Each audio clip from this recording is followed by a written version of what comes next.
কৈলাসহর থানার 1 কিলোমিটারের মধ্যেই পাইতুর বাজার মোটর স্ট্যান্ড রয়েছে। প্রচুর দোকানপাট, এলাকা ঘেরা সিসিটিভি দিয়ে, তবে তা অকেজো। মাসখানেক ধরে লাগাতার চুরি হচ্ছে দোকানগুলিতে।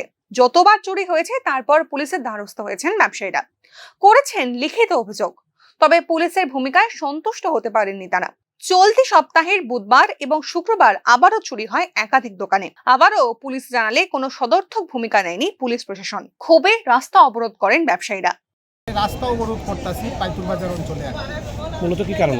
মূলত কারণ হচ্ছে কি, আমাদের এখানে দেড় মাস যাবৎ কন্টিনিউয়াসলি দেড় মাস সময়ের মধ্যে অন্তত পক্ষে 7-8 বার চুরির ঘটনা ঘটে গেছে। পাইতুর বাজার অঞ্চলটা এমনিতেই একটা ঘনবসতি অঞ্চল। এটা পাইতুর বাজার কৈলাসহরের মোটর স্ট্যান্ড, জিগজাক এরিয়া, এইরকম একটা এরিয়ার মধ্যে কিভাবে দিনের পর দিন এভাবে চুরি হয়ে যাচ্ছে।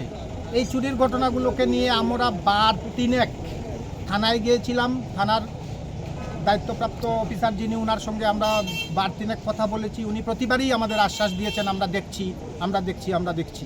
কিন্তু দুঃখের ব্যাপার হচ্ছে, দেড় মাস সময়ের মধ্যে 6-7 বার এরকম চুরির ঘটনা ঘটলো।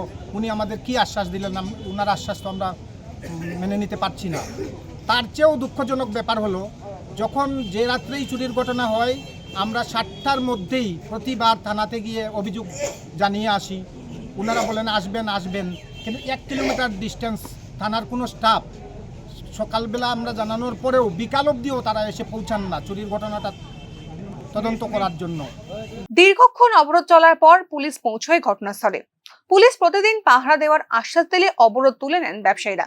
কৈলাসহর থেকে দেবাশিস দত্তের রিপোর্ট, নিউজ নাও।